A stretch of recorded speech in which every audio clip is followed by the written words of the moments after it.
Assalamualaikum warahmatullahi wabarakatuh. Salam olahraga.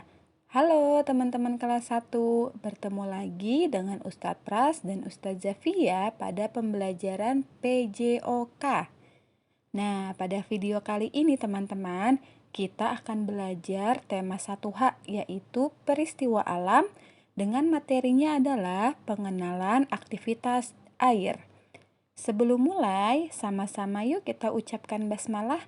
Bismillahirrohmanirrohim. Ustazah Zafia akan menjelaskan tujuan pembelajaran kita hari ini ya.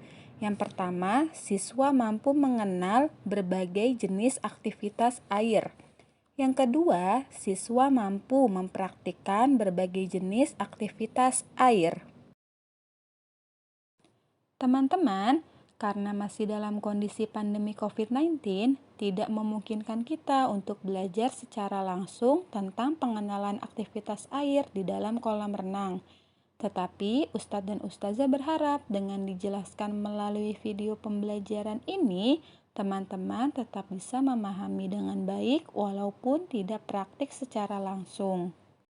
Teman-teman, aktivitas air bisa dilakukan di dalam kolam renang.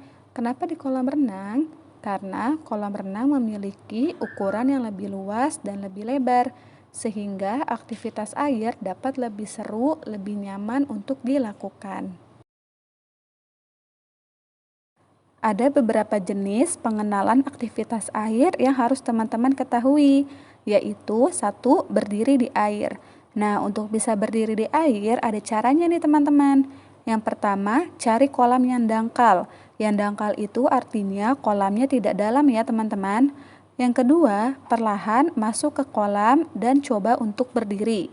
Yang ketiga, basahi seluruh tubuh dengan memasukkan seluruh tubuh secara perlahan ke dalam kolam. Dan yang keempat, hitung sampai 3 detik atau beberapa detik, kemudian angkat tubuh ke atas air secara perlahan.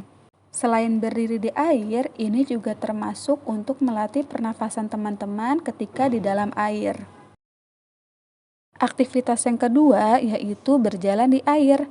Caranya adalah yang pertama, pastikan teman-teman berdiri di dalam air dengan benar. Yang kedua, lakukan gerakan berjalan di air secara perlahan. Nah, berjalannya sama seperti ketika teman-teman di darat. Tetapi bedanya ini teman-teman melakukannya di dalam air. Yang ketiga, jaga keseimbangan tubuh agar tetap tegak. Dan yang keempat, ayunkan tangan ke air ketika teman-teman berjalan di dalam air. Ini untuk menjaga teman-teman agar tetap seimbang ketika berjalan di dalam air. Aktivitas yang ketiga yaitu meliukan badan di air. Nah, meliukan badan di air juga ada caranya nih teman-teman.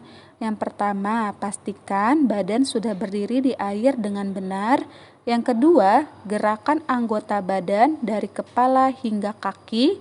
Dan yang terakhir, lakukan gerakan meliukan badan, yaitu meliukan badan ke kiri, ke kanan, atau bisa juga ke depan maupun ke belakang. Selain 3 aktivitas air yang sudah Ustazah jelaskan, teman-teman juga bisa melakukan aktivitas air lainnya, yaitu teman-teman bisa bermain bola di dalam air.